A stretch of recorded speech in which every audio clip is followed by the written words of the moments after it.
Good morning and good afternoon. Welcome to another episode of Before Coffee.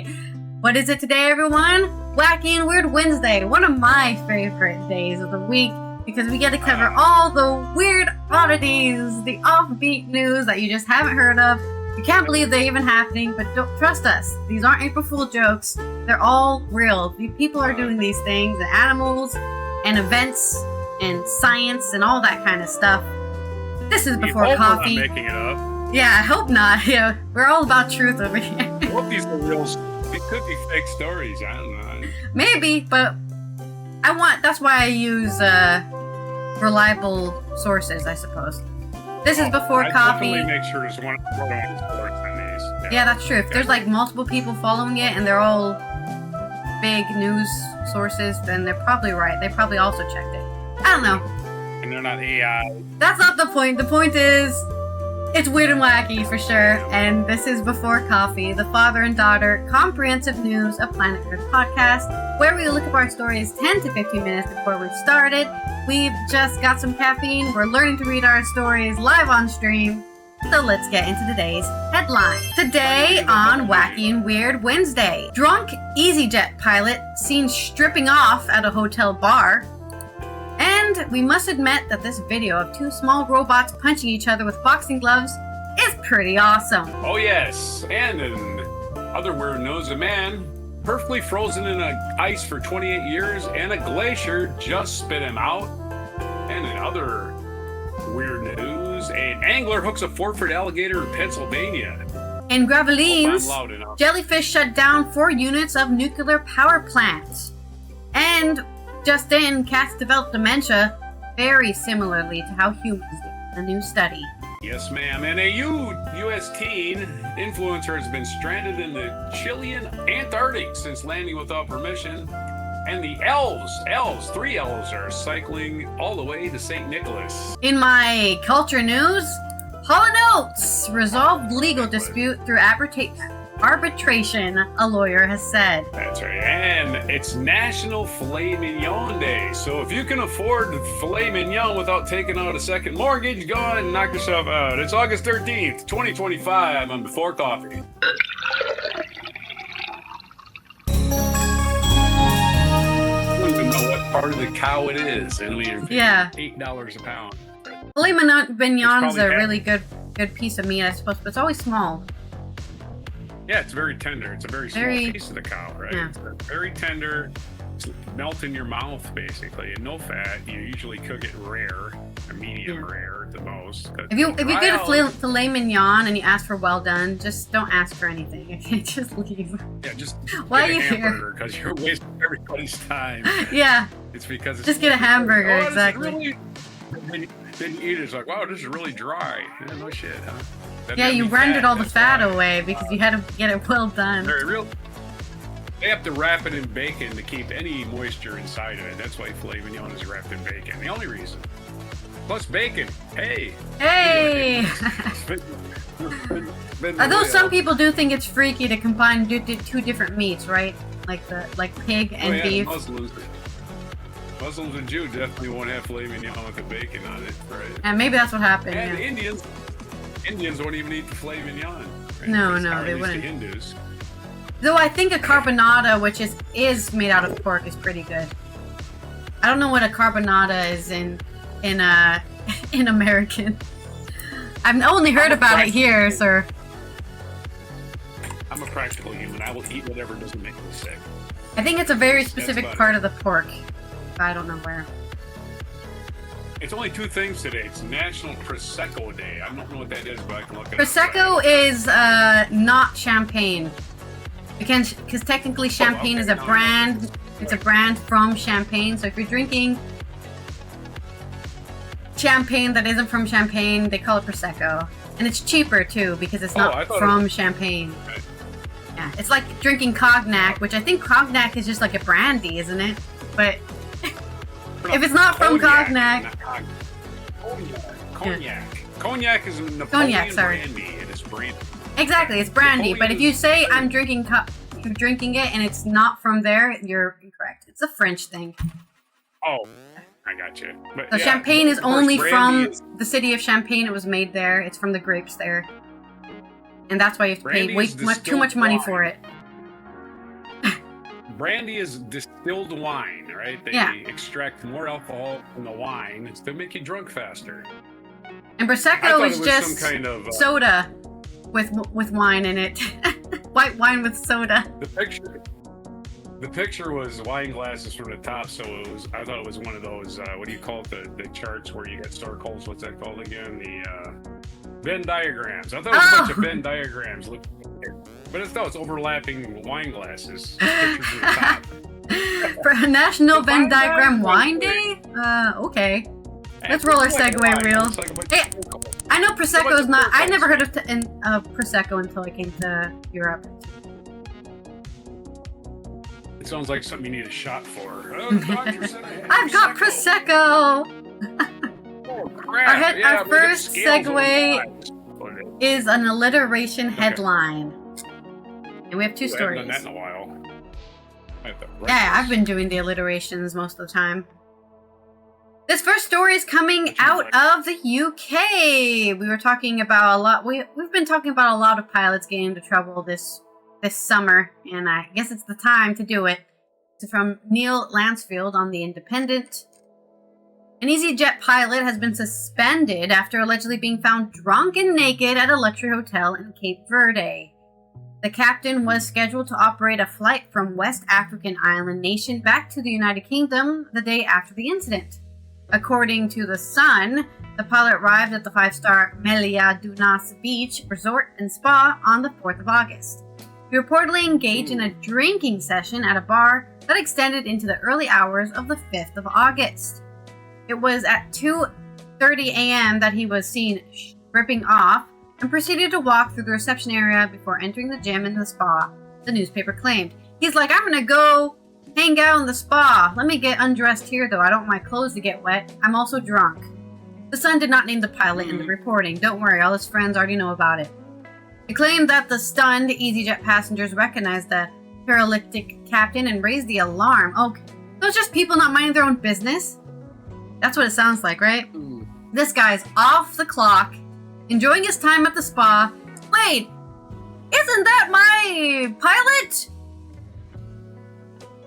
He flew me here. I remember he flew me here 3 weeks ago. Hey, you can't get drunk and be naked in the hotel because you have to do something later. He had been due to operate the flight back to Gatwick approximately 36 hours later. That's plenty of time to not be drunk. What's the fucking deal? Who cares? What? Oh man, this story pisses me off. I thought it was wacky for the naked pilot, but it's wacky because we're gonna suspend you and you're not gonna have any work because some people at your hotel couldn't mind their own fucking business. Oh no, he had alcohol in his system. Yeah. Don't No, forget, the thing is, Denzel right? Washington handed This upside was down. this event happened 36 hours before he was ever going to be behind a plane, right? He was not going to be anywhere near a plane for 36 hours, and they're like, oh, that's not enough time for this guy. On the afternoon of the 6th of August is when the flight was supposed to be, but EasyJet confirmed a replacement pilot was found. An EasyJet spokesperson said, as soon as we were made aware that the pilot was immediately stood down from duty, in line with our procedures pending an investigation. The safety of our passengers and crew and EasyJet's highest priority. That's why we don't give you any leg room and then make you get frickin', what is it, deep vein thrombosis. Famously, EasyJet just squishes those seats. You're right. EasyJet's flights from Gatwick to Cape Verde are its longest from England. It's 2,332 nautical miles. Okay, but it's a plane, so why are we talking about nautical miles? Did you know that thing is really far away? Yeah, but it's only a 30-minute flight. Oh, okay. It's probably not that long. It's like you gotta swim it. It's like you gotta swim it or something. It's going vertical through the planet, so it probably is actually a very long flight. But if you go like through the... No, that still would be pretty long. So... I feel like if you go south though, right? And then curve around the North Pole, you could probably make it a shorter trip. That's how globes work, everyone. The flights are scheduled to last about 6 hours. Okay, so it was a 6-hour flight. This guy was drunk 36 hours before his flight, and he's been suspended. In 2018, armed police arrested a British Airways pilot just before takeoff. This is not a similar thing, The Independent. This guy was just about to take off and you arrest him. This guy was nowhere near taking off, 36 hours away from takeoff. Anyways, in unrelated events of pilots getting arrested for being drunk, at Gatwick in 2018, a cabin crew raised fears he may have been drunk. Attendants on the flight, which were bound for Mauritius, called 999 after allegedly spilling alcohol on the officer's breath. In 2019, a Delta pilot was arrested on suspicion of being drunk while on board a full plane ready to take off. He was arrested at Minneapolis St. Paul International Airport when officers smelled alcohol in his breath. And in 2023, a British Airways flight attendant was arrested on suspicion of performing aviation function when over the prescribed limit of alcohol. Yet again, unless I'm reading this article wrong, this guy wasn't going to be flying anywhere for 36 hours. So I'm so confused. He'd been due to operate a flight back to Gatwick approximately 36 hours later. So he got drunk on the 5th. He was going to fly, I guess, on the 7th. In the afternoon, maybe, or the evening. 7th of the evening. And they suspended him on the 6th in the afternoon. So like 24 hours before his flight. Or no, 36 hours before his flight. So, whatever. Give me your alliteration. I'm just bewildered. Completely bewildered at this situation. Okay, the first one I was actually working on a second.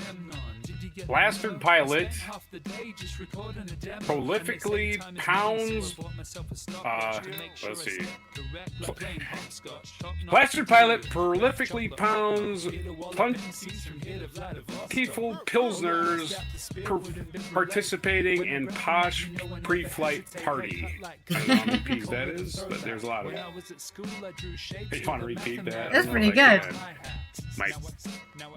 I was doing winged wino, which is wankers would wank or stop wagging or whatever. But anyway, yeah, just like wink off. Wink off. Just leave me the fuck alone, okay? If I want to be naked and drunk, leave me alone. That was a good one. Those were both good. Although you say, yes, third is what I would like to add. Yeah, you say. And it's not a big deal because it's 36 hours, but I would say that binge drinking is problem drinking. That's what I would add. So he might have a problem when we're nipping it in. Yeah. Good. I'm just saying the other stories there were like, oh, they got caught on the plane. This was like premeditated. We don't want to make sure you're not drunk when you get on the plane at all. So we're just gonna put you in the drunk tank before you even get near a plane. What's that movie with Denzel Washington where he lands the plane upside down even though he's drunk, right? Yeah. Okay, my next story is about robots fighting with boxing gloves. That's right. This happened actually back in May, but we're only hearing about it now, maybe because it finally finished. I'm not sure why we're hearing about it now. But this is on Futurism by... I don't know who wrote the article. It's on Futurism.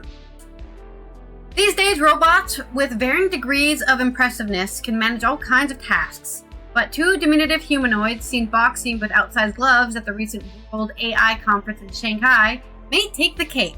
In a video posted on Twitter, AI security researcher Helen Toner, who was, it should be noted, a driving force behind the ultimately failed coup against CEO Sam Altman back in November of 23, showed off the boxing ring prowess of two short-statured robots from the Chinese company Unitree.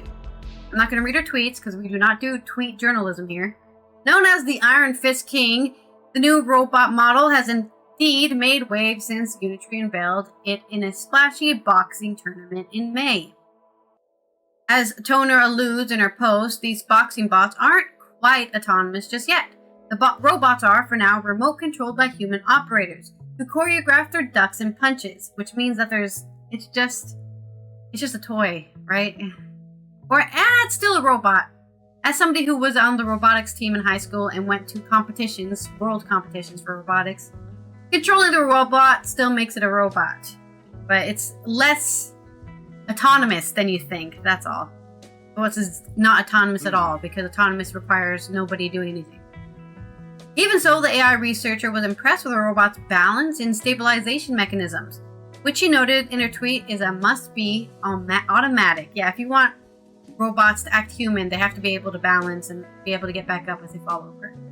Along with the first match in the Shanghai demo, Unitree showed off the Iron Fist Kings to students at the Hangzhou Tian West Shisen School in Hangzhou, China. During yet another match between bots in May, naturally the kids ate it up. "It is incredible," remarked one of the tykes when interviewed by the Hong Kong newspaper Bastille Post. "Now I really want to know how these robots can fight with each other." It appears that the same school, which is located in the town where Unitree is headquartered, sounds like a business town. Sounds like a lot of people do this, right? It's not just China, but I know China is famous for having entire towns owned by one company and they all work there.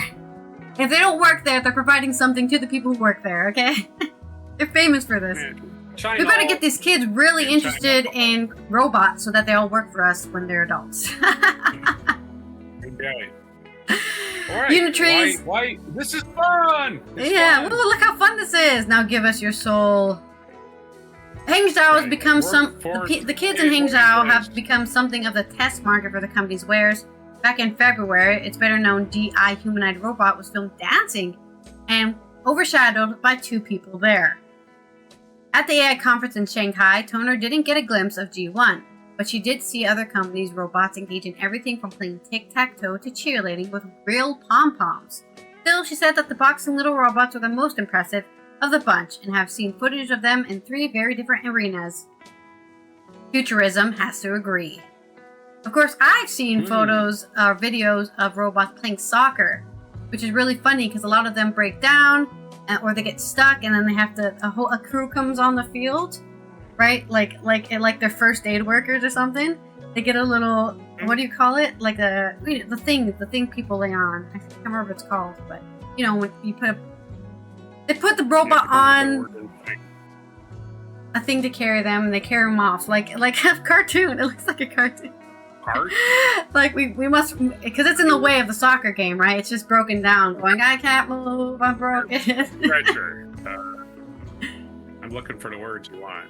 Maybe you can't hear me. I don't know. I can hear you. The thing I'm thinking of is like you get 2 long pieces of wood, and then you put like a gurney. There you go. Stretcher. A stretcher. Yeah, they put the robot on a stretcher and they carry it off, and it just looks like our cartoon, man. It's surreal. It's surreal. But give me your headline. Right. We could carry something. Oh. Programmed pugilist puppets perform powerful punches. They were all in really like the pee today. Yeah, you really like the pee, huh? Pee popping. Yeah. All right, so get my glasses off. See if I can read. I don't know if Hell yeah, let's try reading. I tried my best today. Also, thank you for claiming second yin and good morning. I hope you're having a good Wednesday. And congratulations on your 5 medals. No, not 5 medals. 2 medals. Your segue is... We're gonna go... Bad pun. Or sorry, my segue is bad pun. You're gonna tell me a story that I'm gonna make a pun about. Yeah, for some reason I have 3 stories involving either wintertime or ice today, which is weird. And the first one is popularmechanics.com. Darren Orff has the story. A man was perfectly frozen in ice for 28 years, and the glacier just spit him back out. The glacier's like, pooh. Let's see how far we can launch this loogie, right? I'm very scared seeing a glacier with lips. I don't know why, but that's really scary to me. Well, we assign human characteristics to everything as humans, right? Boats, we call boats a her. Can we call a glacier a her? Maybe. A 31-year-old Pakistani man went missing in June 1997 in an ice cave, was found perfectly preserved last week by a local shepherd. Not perfectly, he's dead. The discovery puts an end to the painful 3-decade-long search for a family that tirelessly searched for his body in the mountains of Khohostan region. As glaciers retreat around the world due to climate change, discoveries of bodies and ancient artifacts will likely increase as melting ice release their frozen tombs. Maybe he went skiing down the hill as a final thing. That would be cool. Yeah. Right? Skied over to the village. Yeah, that would be awesome. Like he comes down, he's like, "Hey, everybody, I'm dead, but I'm here." In June 1997, a 31-year-old Pakistani man by the name of Nasiruddin was traveling in the Supat Valley in the mountainous northern region of Pakistan called Kohistan, disappeared into a cave, never to be seen again. Well, that's not true. Never is a long time, and we know where he is now. So he left me never to be seen alive again. We have to say. He left behind a wife and 2 children, and for years, the family of the missing man searched the area for any sign of him. Ultimately, didn't know if you got 2 small children, don't go hiking in that ice cave. What's wrong with you? Our family left no stone unturned to trace him over the years. Malik Obaid, the nephew of the deceased, told AFP, "Our uncles and cousins visited the glacier several times to see if the body could be retrieved, but are sick. Eventually gave up as it wasn't possible." After nearly 3 decades, the search for Nasiruddin has finally come to an end. On July 31st, a local shepherd in the valley named Omar Khan discovered the missing man's body with an identity card still on him. Definitely got to wear one of those if you're going to go hiking in an ice cave. But this wasn't the only surprise. What I saw was unbelievable, he told BBC Urdu. The body was intact. The clothes were not even torn. For 28 years, Nasiruddin lay mummified in the glacial ice. He underwent a quick freezing process that protected the body from moisture and oxygen. Pakistan is home to some 7,000 glaciers. Now, a lot of people don't realize that. Yeah, Pakistan, very mountainous. The largest amount outside of Earth's polar regions. That's another fact I did not know. And like so many glaciers around the world, these ice giants are slowly disappearing due to anthropogenic climate change. Yeah, let's give us a word we can't pronounce now. In northern Pakistan, climate change has caused decreased snowfall in the region, leading to more direct sunlight melting the glaciers. This is unnatural warming that would eventually expose Nasiruddin's body, following a passing of a shepherd to finally put a painful mystery to rest. Finally, we have some relief after recovery of his dead body. Glaciers and other icy bodies, such as ice sheets, are basically planetary time capsules. Scientists around the world frequently drill ice cores to measure past climatic events by analyzing trapped air bubbles, as well as the isotropic composition of the surrounding ice. They can also provide incredible glimpses into humanity's past. While many amazing artifacts have been found encased in glacial ice, the most famous finding is Otzi, also known as the Iceman, who was found in the Italian Alps in 1991 with his soft tissues and organs intact. The discovery provided an unprecedented glimpse into the life and times of Neolithic Europe. While glaciers are amazing at preserving soft tissue, scientists even know what Otzi's last meal was. Imagine that, a guy that ate thousands of years ago and his food hasn't been digested yet, right? I don't want anyone doing that to me. Please don't. This is me, my written consent. Do not do that to me, okay? I don't want you to know what I ate last. Yeah, like, they find you in a glacier, they ain't gonna care. They're gonna be like, look at this, we found something.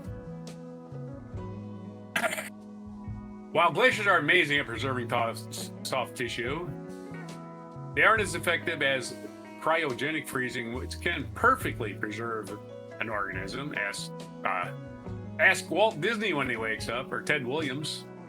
This is why Otzi was, as well as other bodies of frozen WW1 soldiers discovered in 2017, still shows signs of decomposition and dehydration. So they found World War I soldiers in 2017, frozen for 100 years. That's crazy.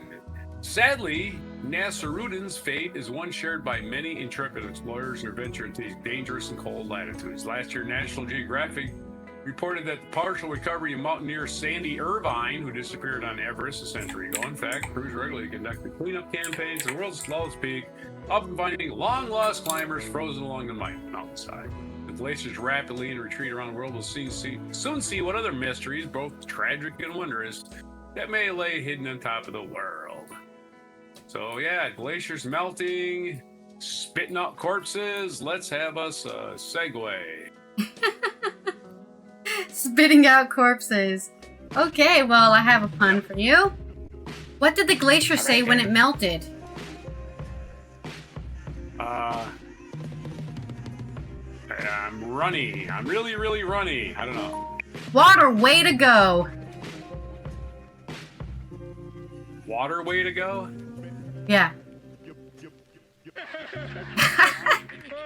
The blank stare. It's funny because water, right? The Homer laugh. Water, way to go. Got it, man. It took me a second. I'm old and slow. Water, way to go. There's a 2-second delay on both ends. All right, next story is about not about humans and ice. It's about alligators. Yeah, we in the United States think alligators basically stop at South Carolina. But guess again, there's morons out there planting them everywhere because people are just, I don't know, haven't learned anything yet.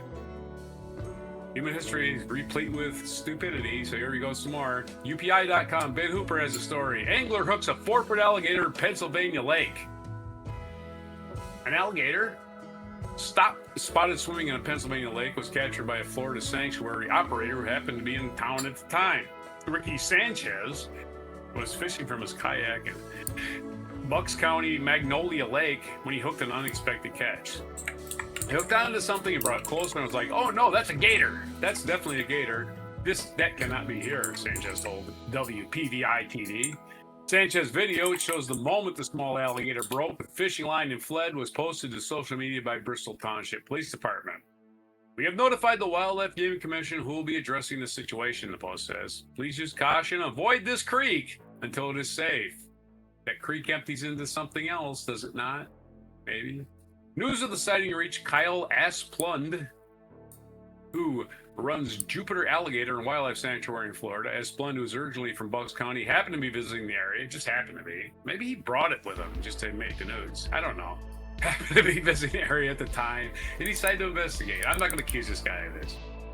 Asplund visited the lake after the dark and was able to wrangle the 4-foot reptile. I was able to get close to it, and then I was able to secure it and put it in the car. You gotta love an alligator wrangler. Oh, by the way, it'll be $10,000 for my wrangling services, or I'm gonna put this alligator back in the water. Hell nah. Park rangers cared for the gator overnight before releasing it back to Asplund, who said it will have a new permanent home in his sanctuary. He said the animal was likely a pet and was abandoned after being too large for its owner to handle. Oh, that's what you do. What a nice guy. Somebody else's problem. Abandoning somebody's gator. The animal's definitely not a pet. I have hundreds of these animals. I would never consider any of them my pets, he said, Asplund. There's your story on the gator, who is probably just some panicking moron, or some people just don't care about causing problems, I would say. I'm going to call it terrorism, because that's what it is. People just don't care about their neighbors. Yeah. Just the same. The same. You don't care about your neighbors. Screw you. Just go take a crap in their lawn while you're at it. Where's your I guess you could say... Why do you think why do you think the gator got a job? I don't know. After a while, crocodile. I don't know. He wanted to earn some extra scales. How? Maybe that's why he was out there. He was looking for a job. Hey, anyone hiring out here? I've been kicked out of my house. And I need a job. I need a job so I can get a house, and I need a house to get a job. Man, catch-22, am I right, guys? I'm in a bit of a snap. You can't be an alligator in Hollywood either, because they only pay scale. No! I just made that one up. That's not enough. Alright, let's roll another segue for my stories. I got my rocking chair. I'm ready. You also got bad pun. Now it's your turn to pun it out. It's a pun off. Right. Vote now. Who has the best puns? My next story is coming out of France. In Bourgogne, in Gravelines, jellyfish have shut down a nuclear power plant. How the hell did that happen? This is on Liberation with AFP. Jellyfish are no longer content to squat on beaches when the mild water invites them. They're becoming allies of anti-nuclear activists.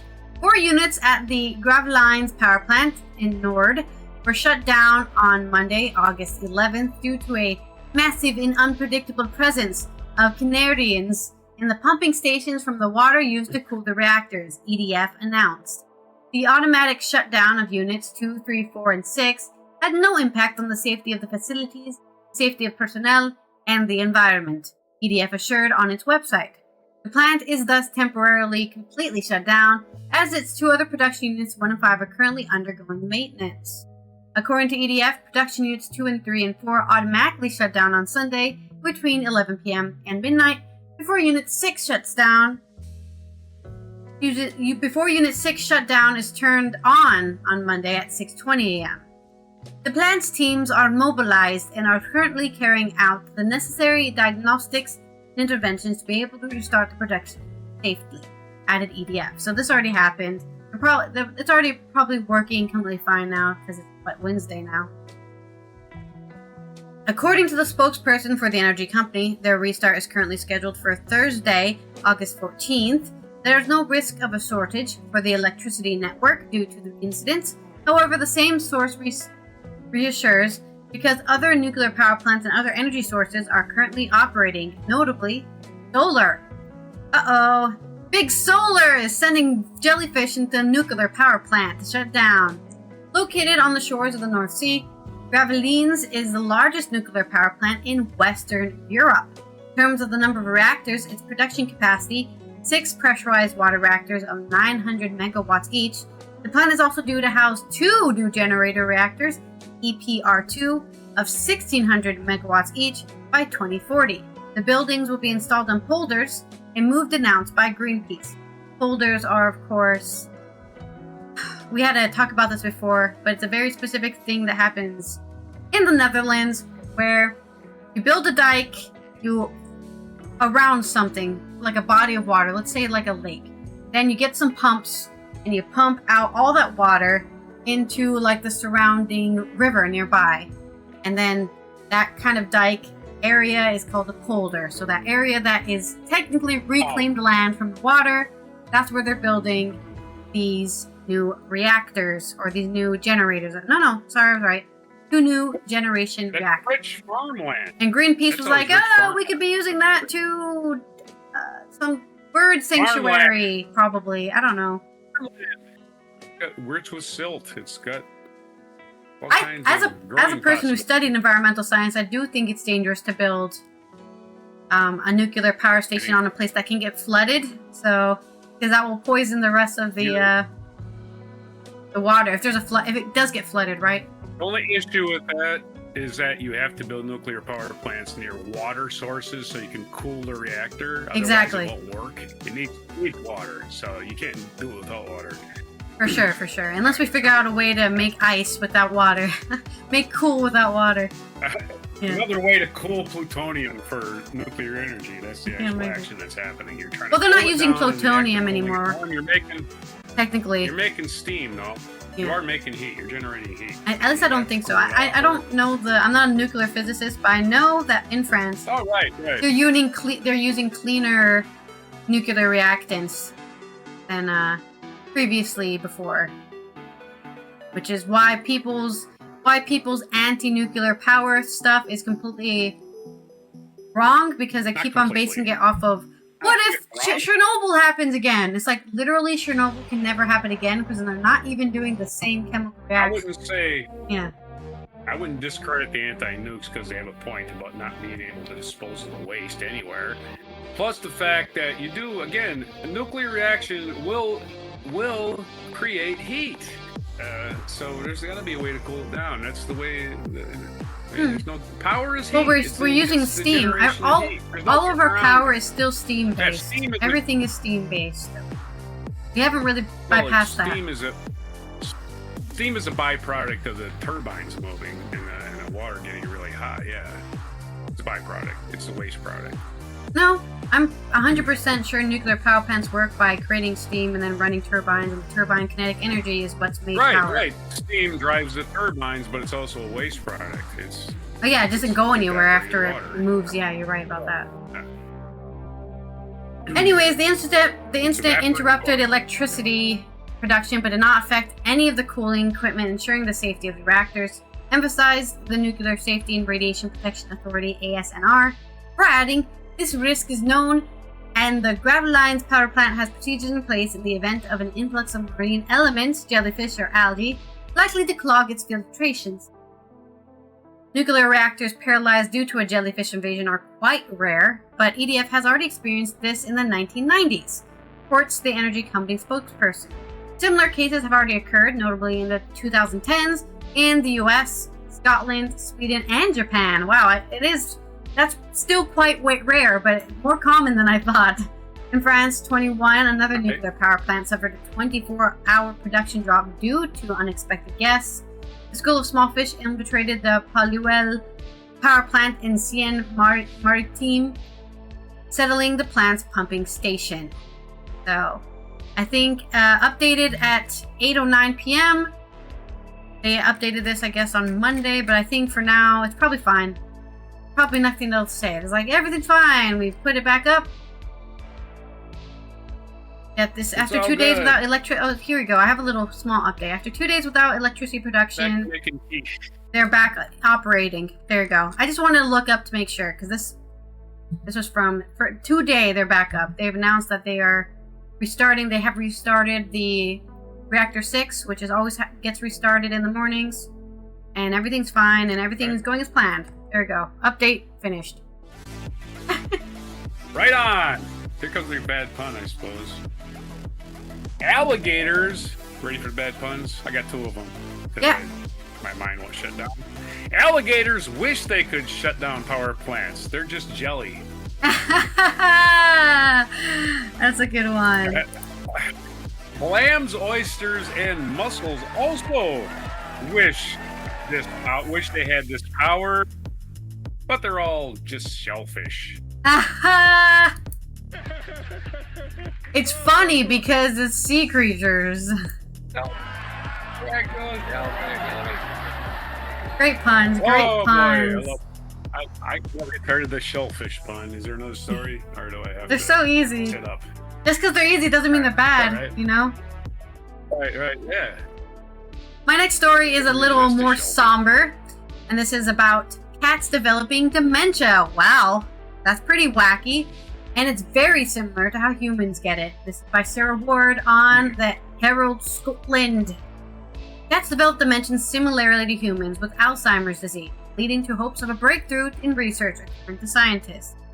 Experts, I think this is the idea here, is they're going to do animal trials to try to discover how they can fix it in humans, which I know there's a lot of people who are against, animal experiments, but that is how a lot of stuff is discovered, because they're just able to. It's way harder to be like, hey, can I take your dementia grandfather when he dies and take his brain and look at it? It's like, no, leave my Most people aren't going to do that for their cat. So, experts at the University of Edinburgh carried out a post-mortem brain examination on, speaking of which, 25 cats which exhibited symptoms of dementia in life, including confusion, sleep disruption, an increase in vocalization, in a bid to explore new treatments for humans. Previously, researchers have studied genetically modified rodents, although the species does not naturally suffer from dementia. That's interesting. Well, there you go. We just need to give ourselves rodent brains. Problem solved. In feline dementia brains, a buildup was found of amyloid beta, a toxic protein in one of the Some people are way ahead of you on that. Some people are way ahead of you. A toxic protein in one of the defining features of Alzheimer's disease, leading to hopes of a wonderful breakthrough due to increased accuracy. Because even though those modified rodents were getting dementia, it wasn't the same way that humans are, but these cats are. The breakthrough was hailed as a perfect natural model for Alzheimer's by scientists who worked on it. Microscopy images revealed a buildup of amyloid beta within synapses of older cats in feline dementia. For anybody who doesn't know anything about neurology, synapses are all the little cable connections into your brain that hold the neurons that say, hey, do this and do that, or think this, or hey, remember this. And you have tons of synapses in your brain, but when the wrong thing is in the synapses, right, think of it like an egg, the wrong thing's in there, it's not going to work. And then your brain has a dysfunction because it's not working. The connections are faulty, you know? Oh, why is my computer not turning on? Because the cable's disconnected. That kind of stuff. But in your brain. I'm glad I hope I explained that well. So, Sure. with this buildup of amyloid beta in the synapses of older cats and feline dementia, and scientists are hoping to find a clear idea of how this amyloid beta may be leading to feline cognitive dysfunction and memory loss, offering a valuable model for studying dementia in people. Or maybe make a medicine that eats it, amyloid beta, delicious. Synapses allow the flow of messages between brain cells, and losing these causes reduced memory and thinking ability in humans with Alzheimer's. Researchers found evidence that the brain supports cell astrocytes and microalgia,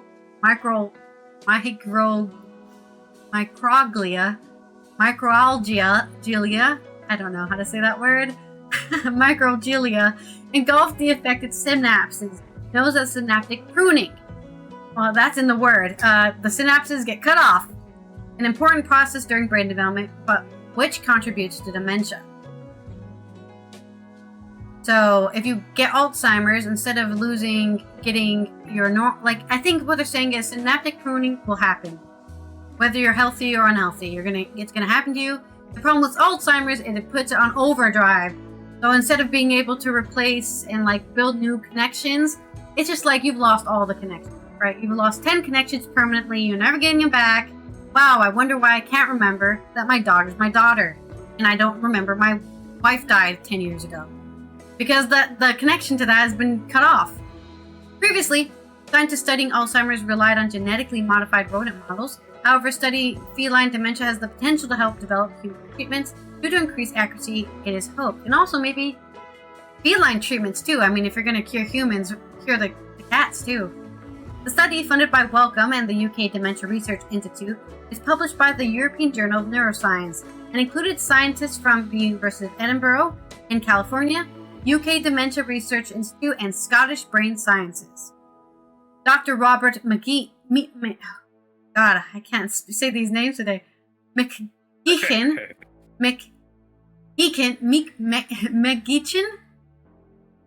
I've never seen that word before. Study leaded from the University of Edinburgh's Royal Dick School of Veterinary Studies. I don't know why it's called the Royal Dick School, but that's great. That is the veterinary school. Great name. Said, dementia is a devastating disease, whether it affects human, cats, or dogs. Our findings highlight that striking similarities between feline dementia and Alzheimer's disease in people. This opens the door to exploring whether promising new treatments for Alzheimer's disease could also help our aging pets. Because cats naturally develop these brain changes, they may also offer a more accurate model of the disease than traditional laboratory animals, ultimately benefiting both species and their caregivers. Professor Danielle Gunn-Moore, personal chair of the feline medicine at Royal Dick School of Veterinary Studies. I say it like that because Dick is in parentheses. I don't know why they did that. They could have called it just Royal Dick School of Veterinary Studies, but for some reason they put in parentheses, which makes me emphasize the word more.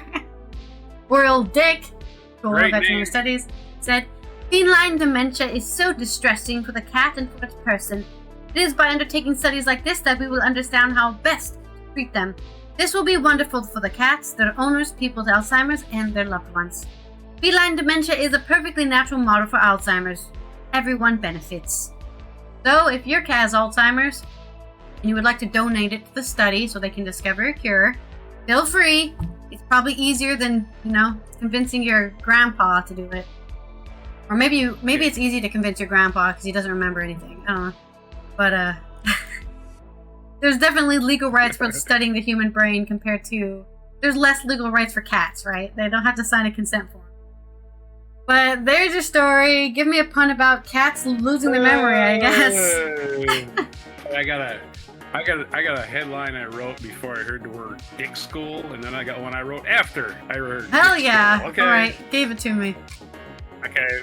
It says, felinely, not finally, felinely, our perception of cats is being cataloged. Okay. In our X-rated version of it is Dick School studies pussy performance. Oh, that one's so good. I can't believe it. Thank you for the pornography today, everybody. 2 shows on Sunday. Well, yeah, I don't Dick know why School. it's called the Dick School, but By the way, we just hired a new writer, Dick School. Because of his dick move. Dick from the Veterinary School of Edinburgh or whatever. Okay, let's roll on next segue. The Richard Academy, let's call it, right? Okay, I'm going to give you a bit of sarcasm, big smart assery for your next story. I'm sorry, I'm still stuck on Dick School. What was it again? I'm sorry, what was it?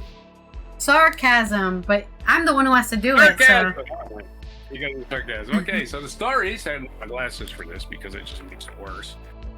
Alright, Dick School, no more sarcasm. We're going to talk about a teen influencer who's been stranded in the Chilean Arctic since landing. And this is not a U.S. customs hassling people, which you've gotten used to. This is Chile. Chile going, hey, what the hell are you doing here, you American?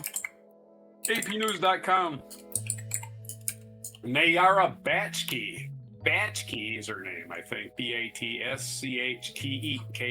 Batchke. Great name.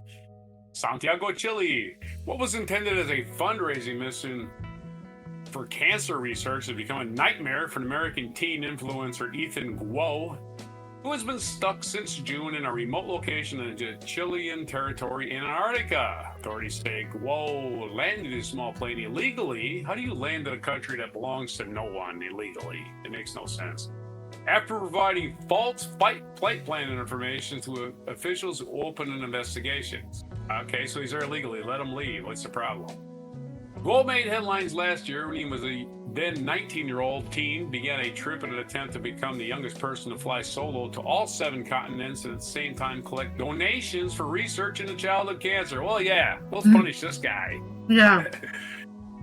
Hey, doing shit wrong ever since Pinochet, right? Ever since we let the Nazis in, Chile's been just like, fuck it. We don't care about people. We just care about regulations. As part of the trip, the teen, who identifies as an Asian American, planned to go to the Antarctic, but according to the authorities, he lied to officials by providing authorities with false flight plan data. Maybe he just didn't do it right. Prosecutors said he had been authorized to only fly over Punta Arenas, but he kept going south, heading for Antarctica in his Cessna 182Q, a single-engine light aircraft known for its versatility. And here's a picture of him. Young kid, looks like he's 11. Guo was charged with, everybody looks young to me. Guo was charged with June 29th with handing false information to the ground control and landing. What are you going to put him in prison? I don't understand. And landing without authorization. On Monday, a judge dropped the charge as part of an agreement with his lawyers, and Chile's prosecutors requires a teen to give $30,000 donation to a children's cancer foundation within 30 days to avoid a trial. You're requiring him to do something he was already doing. Wow. I guess they're just making sure he pays out. Oh, right, we arrested you, but you better fucking pay out.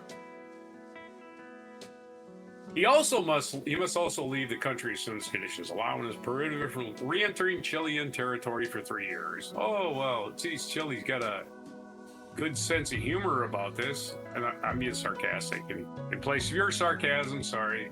On Monday, after the judge's ruling, Wu told the Associated Press in a text message that he was relieved by the outcome, which was going to be the outcome all along.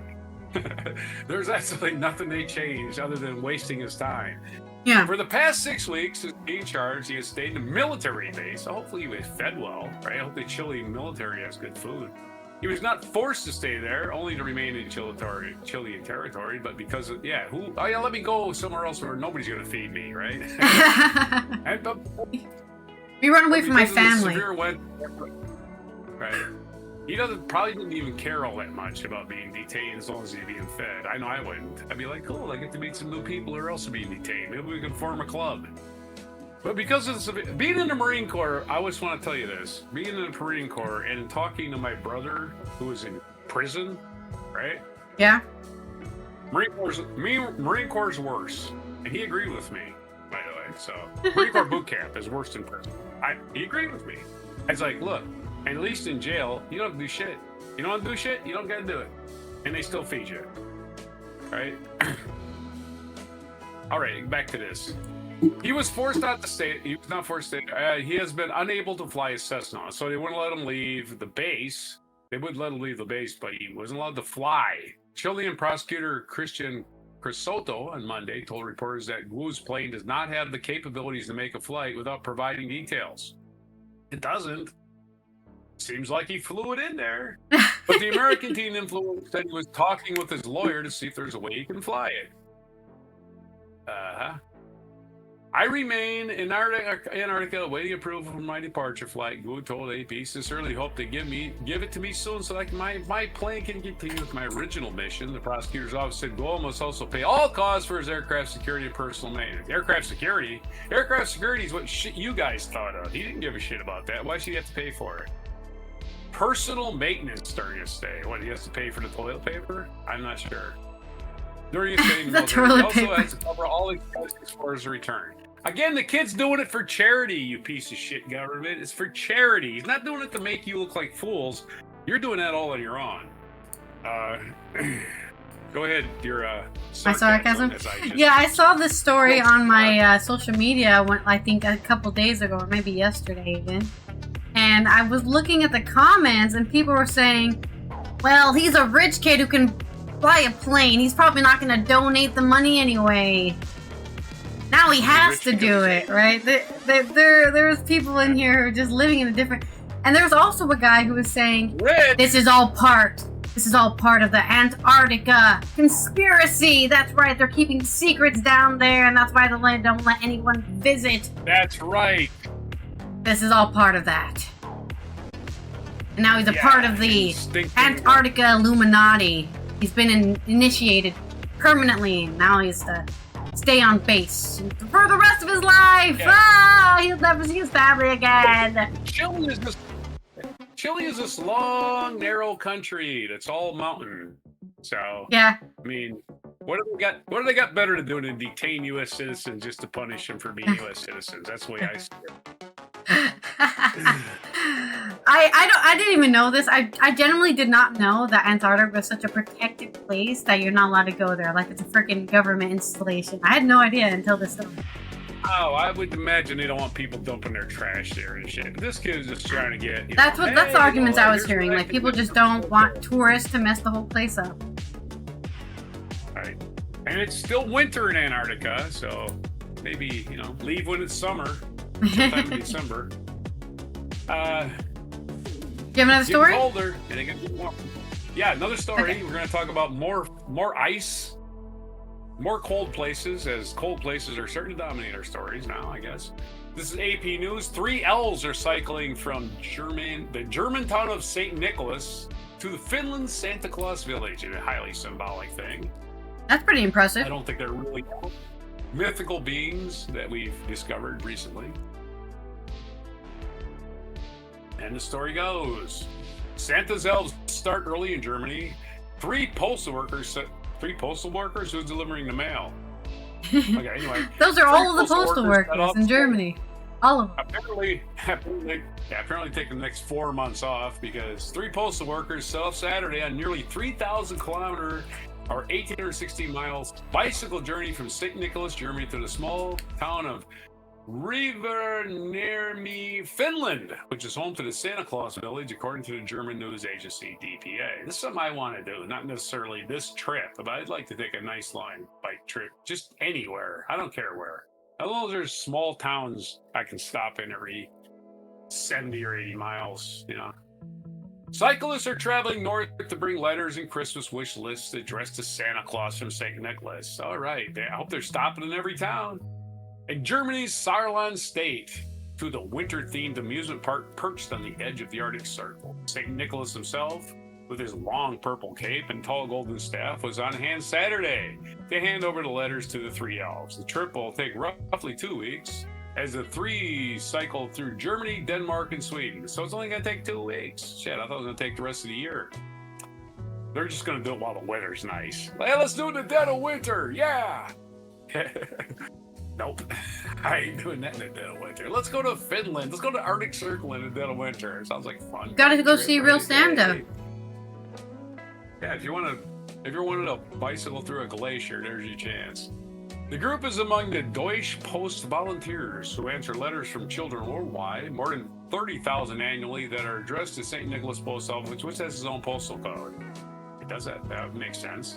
The tradition dates back to 1967, and each reply features a special stamp. The town of St. Nicholas is one of 7 places in Germany with a Christmas-themed name, all of which receive letters addressed to Santa Claus or St. Nick. This year, St. Nicholas handed over his own wish list to the cyclist, DPA reported. Here's hoping for a reply from Santa Claus in Finland. So there's your fun little story about elves fooling children. Yeah. Hey. There you go. I mean, you asked me this yesterday, right? If I cared if, Santa was real. Would be cool. No, it doesn't. Pretty cool if he is. It's cool. So, good luck on your journey to find Santa. Because he's totally a real guy that you can visit in Finland. I've seen BTS visit him, so he must be real. Gotta be. And if you're in the Arctic Circle, you are actually literally cool. Unnecessary pun. Unnecessary dag joke for no reason. Elves, get out there. Nothing wrong with this, actually. Except... Oh my god, what is with the wheel today? It wants to stay on one side of the wheel. Go the other side! I'm respinning. It's sticking to like the bad pun, sarcasm, associate, that keeps going there. Tell me a joke! I'm trying to find emotion.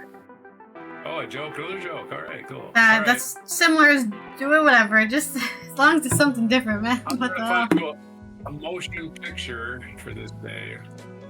Okay, well, I am going to be doing our culture segment, which is coming off of The Guardian by the Associated Press, as well, I guess. And we're talking about Hall & Oates resolving a legal dispute. I didn't even know Hall & Oates had a legal dispute. Maybe we talked about it back in 23. I don't remember, but it's been fixed. The 70s, 80s pop duo settled a 23 suit after Daryl Hall accused John Oates of ultimate partnership betrayal. Isn't Hall & Oates the band that was famous for like, oh my god, this guy is getting all the acting gigs or something? Isn't that the story you're telling? Oh, you're thinking of Simon and Garfunkel. Oh, sorry. Hall & Oates had songs. There's too many. Hall & Oates had songs like your kiss is on my list. You know your kiss. That's probably their worst song, actually. Oh, okay. Their best songs are songs like She's Gone, Sarah's Smile, Rich Girl. Rich Girl's a great song. Okay. Yeah. And, I get them all confused because they're all this guy and this guy. We named our band this guy and the other guy. You might be thinking of Garfunkel and Oates, the comedy team. It's two women. Oh, see, another. This is all confusing. Yeah. God damn it. How many people need to have the same names? No one will get us confused with anything. Garfunkel and Oates makes fun of both groups. Second members who never got the acclaim and fortune at the original. Yeah. Paul Simon wrote all the songs. Daryl Hall was the voice, so you just kind of degrade the other two guys, even though they were musically talented. They all made music, that's for sure. Anyways, I had no idea. They had a dispute, but now it's been fixed through arbitration, which I'm not a lawyer, so I need to look up what arbitration means, because I forget what the word means. Out of court, in which a neutral third party, known as an arbitrator, makes a binding decision. So some person read both sides. Oh, so they celebrated Middle Child Day yesterday. Ah, I see. As a middle child, we tend to be the arbitrators in our families. Making a reference to yesterday's Middle Child Day. So, what happened? What happened? Okay, I've decided that you fucked up and you fucked up, but he needs to pay you. Okay, stop and fix that.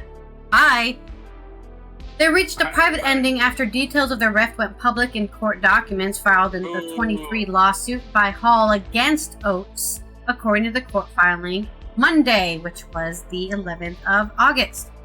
In the status report, attorneys for Hall noted the case received a final judgment in arbitration, and they filed a proposed order for the judge, National Chancellor Russell Perkins, to dismiss the case. In mid-July, Perkins ordered Hall's attorney to offer an update in the case, which had last seen a public filing in December of 23. It is unclear when the arbitration process was finalized, and details were not revealed about the arbitration outcome between the duo, who made music together for more than half a century, including hits in the 1970s, 80s such as Man Eater, Rich Girl, Kiss on My List, I Can't Go for That, No Can Do. In 23 filings in the case, Hall accused Oates. Okay, which one's Oates? Is he the whiter guy? The blonde kid? The blonde guy? Oates is the short guy with the black mustache. Looks okay, like a so porn star. Oates is the darker guy. Hall is the so Hall the blonde the blonde guy Hall is accusing Oates the brunette of blindsiding and betraying him, saying their relationship and his trust in Oates had deteriorated. Okay. And you're bringing this to court because this is the wacky part of the story. His bass playing was subpar. God damn it, I want to sue. Oates replied to that he was deeply hurt that Hall was making inflammatory, outlandish, and inaccurate statements about him in a court ruling. Like, hello? Dude. Oh, Jesus. Just talk to the guy. Why are you taking him to court for it? The judge had paused the sale of Oates' stake in Whole Oats Enterprises. Ooh, that's fucked up. Okay. You betrayed Hall, so you're no longer making any money. No royalties for you, asshole. Oh, my. Yeah, they haven't gone into details of what the betrayal entailed, so I guess we'll never know. Yeah, to Primary Wave IP Investment Management. I'm responsible for 51%. Yeah, you're responsible for 49%. Therefore, I'm better. That kind of shit. Whole Oats includes valuable Hall & Oates materials such as trademarks, personal names, and likeness rights, while royal income and website and social media assets, a court declaration said. Yeah, so like I said, they were like, you betrayed me, and now I'm taking all the royalties, and you don't get any. Get fucked, Oates. The dispute went public in 23 of November when Hall filed this lawsuit against the judge to stop the sale by Oates to private arbitration to begin. Hall gave a scathing account of the relationship in the November during arbitration, and it was made public later in the month in the lawsuit.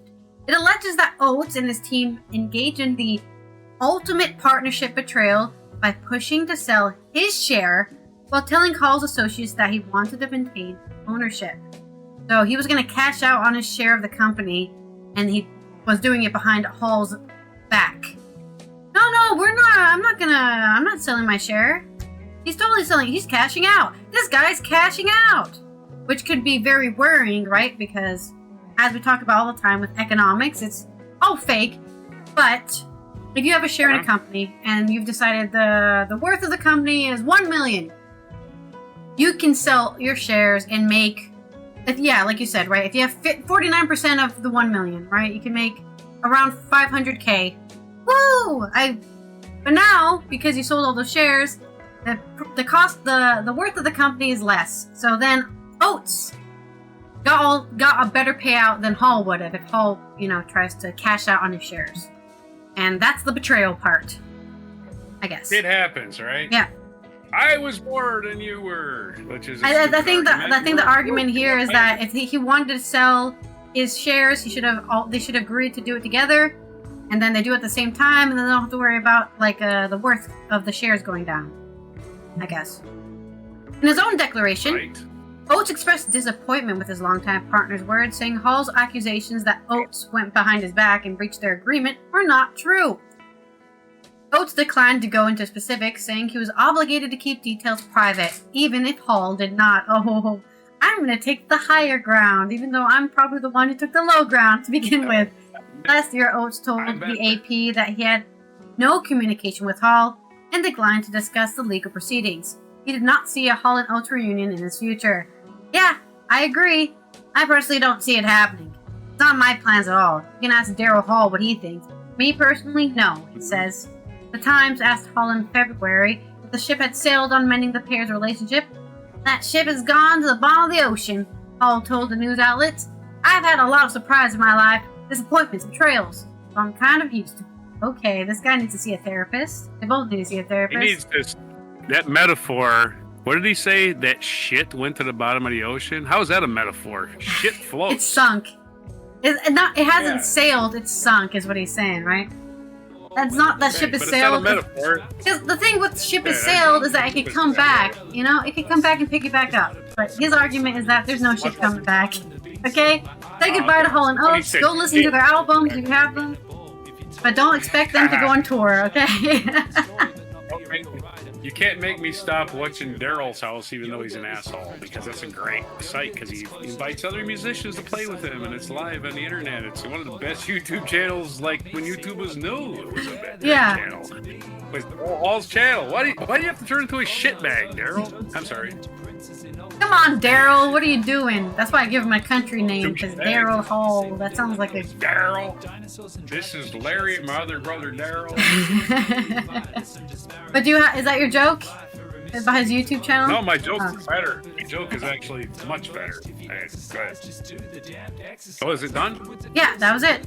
Unless you have anything else to say. I did manage to send you a motion picture you can look at. And my joke is going to be my joke's a threefer because it's also a pun, and it also reminds me of a song. So, did you know that this is a fact that Daryl Hall has Lyme's disease? Really? Did you know that? Okay. Yes, he has Lyme disease, contracted Lyme disease like at least 15, 20 years ago. That means ticks are on his list of the worst things in life. You're on my list. Song. The ticks are on my list. Kiss is on my list. Kiss is on my list. Is their big number one hit. One of the worst ones. Because Kiss is on your Kiss is on my list of the best things in life. Ticks are on his list of the worst things in life. So there you go. There we go. We got them all. Okay, well that's my culture story. And let's roll our segue so we get into this day in history, and I did receive the video. The ticks are on my list. I can't get that out. Well, look at that. I got accurate metaphor simile or something. It's the 13th of the month today. We're gonna go back in history. Your kicks are on my this list, is something- Demigod. Ticks. Of course, ticks cause Lyme disease. You need it for ticks, so that's why that's a joke. I figure you gotta keep explaining my pun. Is it, oh yeah, everybody gets it now. This day in 1860, we're not really going back that far. This is somebody who actually lived right where I used to live in Cambridge, Maryland. Annie Oakley was born on this day. American markswoman Annie Oakley, who starred in Buffalo Bill's Wild West show, was often called Little Sure Shot. So it's her birthday. She's born in 1860. She'll be 165 today. Former Maryland resident. Wait, 1898. women can shoot guns? Oh my god. I'm just kidding. Annie Oakley could. In 1898, the U.S. Army took control of the Philippine port of Manila during the Spanish-American War, which, how the hell is Spanish-American War all the way over in the Philippines? Figure that one out. Or as we know What are they doing out there? as we could call it, America's first Vietnam, right? That's what the Philippines was. 1919, famed racehorse Man O' War suffered the only defeat of his career. Man O' War was a horse. Should have been called Horse of War. 1926, Fidel Castro was born. Happy birthday to that old commie. He would be 99 today if he was still alive. He transformed his country into the first communist state in the Western Hemisphere. He basically took what was offered to him, so the United States cut him off. So you can blame him for being a communist all you want, but we cut him off. He needed food and shit, you know, he had to get from somewhere. The commies came in, Russians said, hey, here we go.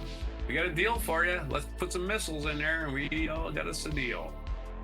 And, of course, the United States is okay with putting missiles next to Russia, but don't you dare put missiles next to us, Russia. The amazing thing we con the world into. 1967, the crime drama Bonnie and Clyde, starring Warren Beatty and Faye Dunaway and as the outlaw couple, opened in New York City, and it pioneered a new era of filmmaking, tearing down barriers in the depiction of violence and sexuality. Aha! Right. I guess it did. I don't remember because 1967, I was only 5. I don't know what the barriers were, and I never went to the movies until I was probably 17. So, unless it was a drive-in, I did get to the drive-ins earlier because you go as a family, and you just pay for a carload. That's the cheap way to watch movies back, and when drive-ins were still a thing. 1995, New York Yankees baseball player Mickey Mantle died at the age of 63. Controversial because he killed his own liver and somehow got to the head of the liver donor line ahead of everybody that wasn't Mickey Mantle and got a liver and died anyway. So it was a waste of somebody's really healthy liver, giving it to somebody way ahead of somebody who might have taken care of that liver. It did piss a lot of people off because they're like, how does Mickey Mantle get a liver? And I've been on the list for 5 years. He gets on it for an hour and a half and he's got a liver already. Huh. So yeah. Oligarchy personified right there. The rich take care of the rich. 2004, the games of... I'm not saying Mickey Mantle was rich, by the way. He was just a celebrity. It meant a lot to rich people. So somebody said, oh, Mickey Mantle, he's my hero. Let's get him a liver. Let's put him in the head of the line. I can do that. I'm rich.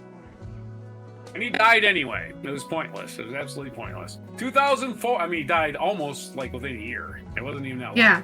2004, the games of the 18th, I'm talking to 28th Olympiad, not the 18th. The 28th Olympiad opened in Athens, which had hosted the first modern Olympic Games in 1896. Why they didn't do it on the 100th anniversary, I still don't know, but whatever. I don't understand the Olympics, never have understood the politics behind it. It seems like we just get together and play some games, give some medals, everybody's happy and goes home. Other than that, that's all it should be. A communal experience of people doing things they love. Instead, it's like, politics, politics. Frustrating. 2004, American cooking expert and spy Julia Child died at the age of 92. Yeah, she was a spy. She was a spy against the Nazis. She was a very smart woman who brought the art of French cooking in vast number of Americans through her cookbooks and especially her programs of public television, where she became known as a humor and hearty voice. And they're not even mentioning that she was a counterintelligence spy in her biography, which is kind of sad. Julia Child passed away this day in 1991. Also dying on this day, but in 2012, is another feminist hero, Helen Gurley Brown, American writer and magazine editor, whose upbeat, stylish publications, beginning in the mid-19th century, the 20th century, 19th, emphasized sexual and career independence and adventure for a large audience of the young woman. Helen Gurley Brown started Ms. Magazine, or was she started a magazine? I think it was Ms. Magazine. And this day, August 13th, our featured event, 1521, is the fall of the Aztec Empire. Yeah, the Spanish were at it again today, this day in 1521 as Conquistador Herman Cortez the Killer, as Mr. Neil Young calls him, captured Tenochtitlan, now Mexico City, after 93 days. Tenochtitlan. CHs are S's-ish. S's-ish. Right on. I believe. After a 93-day siege. That's a long time. Ending the Aztec Empire 3 months. and winning Mexico for the crown of Spain. Of course, Spain couldn't hold on to it. They tried to expand their empire, loot the gold, and they lasted about 60 years. A reminder, conquistadors were just legalized assholes, really. Yeah. Just complete and they got the dirtbags. And they traveled with Franciscan monks who also, hey, your religion sucks. We're going to force this one on you. Or you could die. You got a choice. Our feature biography, as we chip along, is Alfred Hitchcock. Alfred Hitchcock, English-born American director. If you know any of his movies, like Psycho, for instance, or The Birds, or Vertigo is another great one. Born on August 13th, 1899 in London, England. Died April 29th, 1980, at the age of 80 in Los Angeles. Our birthdays today is John Logie Baird. Logie, his name is Logie? British inventor. His middle name is Logie. Maybe it's French. Jean Logie Bard. No, it's not Jean, it's John, and it's Logie. He's Scottish, so it still could be French. Logie. This is British. This is Scottish. It says he was born in Scotland. Burt Lahr. You know who Burt Lahr is? American actor born in 1895. He played the Cowardly Lion. Really? So 130 to Burt Lahr. It's Alfred Hitchcock's 126th birthday. Fidel Castro's 99th birthday, and Janet Yellen, American economist and former Treasury Secretary, born in 1946. Happy birthday. She's turning 79. And National Days, it's only two things today. National Filet Mignon Day, so get that, 4-ounce steak that costs $90, right? And National Prosecco Day, as we discovered earlier, is a non-bubbly champagne, is what I'm taking from it. So there's your days, your spins, your jokes, your puns, everything. August 13th, 2025 on Before Filet Mignon. All right, I have a metaphor for you. Right, that's what I'm doing. So Prosecco, I read the page for what Prosecco actually is because I explained it, but I wanted to see what they had to say. So according to this, Prosecco uses a variety of grapes, different wines, Chardonnay, Pinot Gris, Pinot Noir, to create what I would call a smorgasbord of taste in a glass. So you can have a bunch of different mixes in that bubbly concoction and Prosecco. That makes it appealing for celebrations, it says here. It's drawn like an elegant mousse. That's what it says here. For your more elegant winos, yes. Yeah, a bunch of people who can tell the difference between wine. I can't tell the difference between any wine. It's all the same to me. Right. The wine I grew up on was T.J. Swan and Boone's Farm, so you can't really? Me. Okay. Anything. It was just Kool-Aid with alcohol. So. Oh, like what do they call those? Wine coolers, right? Yeah. Before wine coolers, you had T.J. Swan. Ooh, this stuff is good. Lambrusco. Lambrusco is the shit, man. I've always thought wine coolers are just an excuse to get drunk. That's what they are. Just like, this isn't alcohol. This is a wine cooler. It's totally different. Yeah. Never forget and always remember, most of us wouldn't be here without alcohol. So. Well, at least people say Northern Europeans. That's how they work.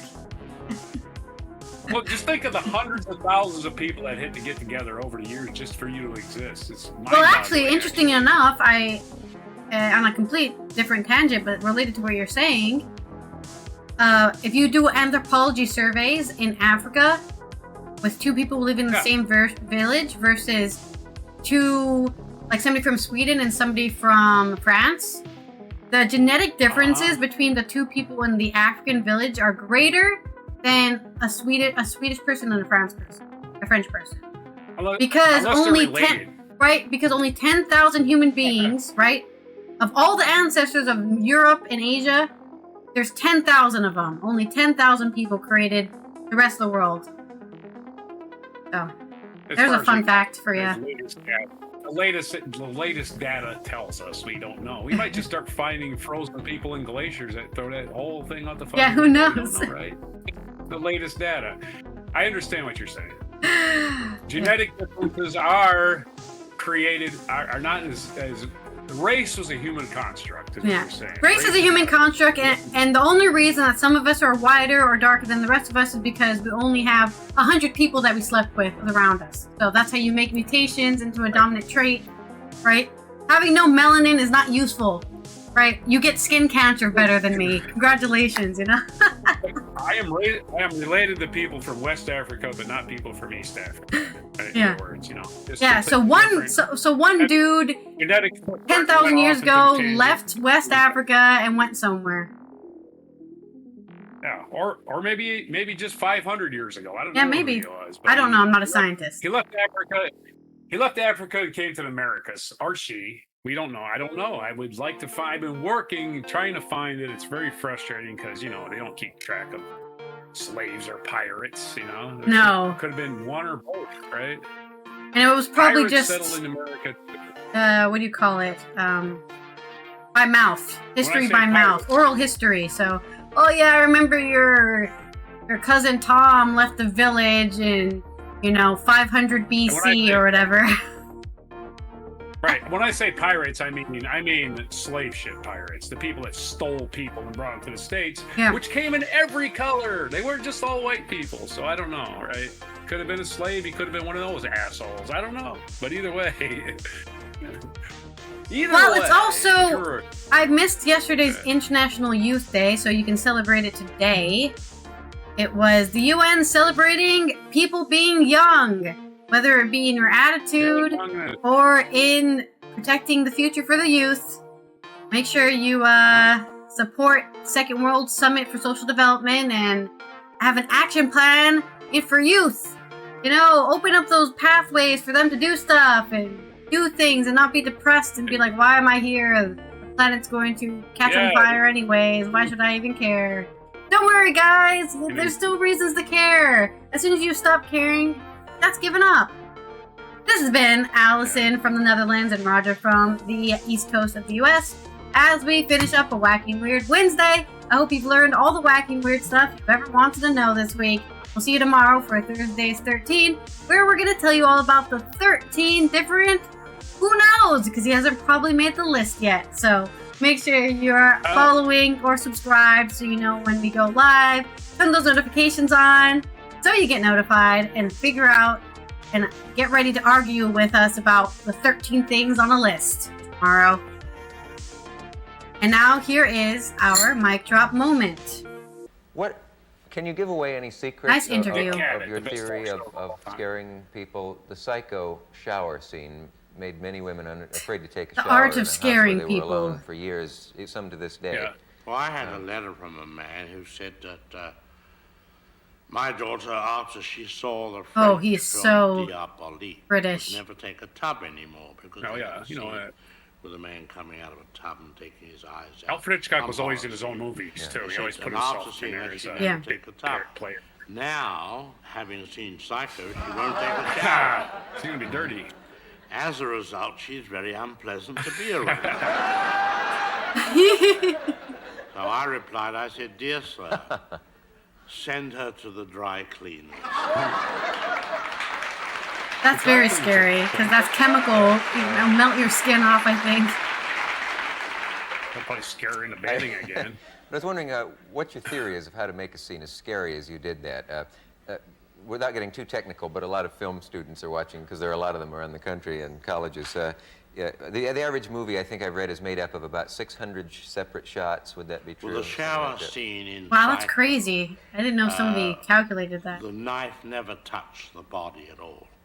It was just this fast cutting from one thing to another, the knife coming at the camera and so forth. Actually, the property people at the studio made me a lovely torso with pink rubber. And it was all tubed inside with blood. So that if you took a knife and stabbed this rubber torso, blood would spurt out immediately. But I never used it. It was all... I wanted a real person. Oh, really? In my movie. Cutting of the knife, Huh? the That was girl's enough. face and Yeah, the you never- feet and everything. Yeah. Yeah, it's actually So scarier bad. because you don't see all of it, There were right? It's 78 kept a mystery. separate pieces of film. Yeah, and it's in black and white, 45 so you don't even have to be red blood So going the down the fear drain. came from It the can putting be, together. Yeah, of it could be oil. Motor Well, oil. Yeah, we both thought the same involve thing. an That's- audience Right. so close is much better than seeing it from a Yeah. distance. I think there's nothing more boring than a barroom brawl in a Western. What do? Break up a lot of furniture and a Yeah. lot of bottles on the shelf. Right. Yeah, but you're not It's It's a scared. suspense. That's why that's why he was the master of it because he Impression of a understood how to face. hold the suspense. He was a master of suspense. Feet and everything. You Right. If you involve watch the Psycho, audience. Just it's all the time scary you felt because like up- something bad's Yeah, gonna there are happen stories the of whole People time. have said to you, aren't you going to Up to show that the whole point room? in the And they movie, built an elaborate nothing set. violent or And he said, I think strange the that stripes really on the happened. policeman's arm are enough Right? to Yeah. show that we're in a Nothing. police station. There was You don't have to nothing. show It was it. just out of And nowhere. But and that also, you need a itself long shot makes for suspense, certain right? You're like, effects. when is If you want something in this pressure movie over gonna some happen? loneliness, then you have one figure alone in a room. And Janet I Leigh remember was in the just film this Rebecca, woman who was the young cheating girl with a there married was man, and brought she to a left big town to get house. away It from was that. very And that's scared. all it was. Yeah. And up So to that naturally, point, when she walked nothing to do into with this big the psycho room, you motel made her operator at small, all. deliberately. Yeah, that's see. why it was so In fucking fact, scary. to make her feel afraid, I even had a fan blow her hair slightly, even though the windows weren't open. Gee, that is interesting. You wanted the effect even though it Environmental wouldn't be realistic, storytelling. totally realistic. And I gather you Yeah, would you never wouldn't shoot even- from. Sometimes in a movie you'll see the cameras inside the fireplace behind the flames. Oh, that's charming, isn't it? That's putting the audience out of the frying pan into the fire. You'd never do that. Why? What does that violate? Well, it's ridiculous. Yeah. Nobody can get inside the fire, they'll get burnt. It doesn't make sense. All those things Yeah. are quite silly to me. Yeah. And yet some of them are. I think it's kind of Person cool in to the have a fire. different Well, look at the perspective. movies you see today, That's the amazing thing where they about put film is that you flowers know in it's the all an illusion. foreground, so blurred and But he's a out of bit focus. old-fashioned, right? He's You in the don't know whole what it idea of is. making the illusion realistic. Quite unnecessary. I saw a Western like that where about 9 scenes in a row started with a little cactus flower in the close-up and the rider in the distance. What was the story about a cactus flower? No, but that's the point, isn't it? Yes, it is. Yeah. He's so British. Oh my god. May I say a word about Soft What are you Swirl? doing? We have a scene Get from your to new the point. film, which Hitchcock fans are delighted to say is vintage Hitchcock liked I mean, making you glad jump to- out of your seat. glad to see Yeah. a scene from that. Have you heard that? Now here's a word about a brand new dessert from Jell-O. We'll be back. All right, don't forget to buy the Jell-O from Dick Cavett Show.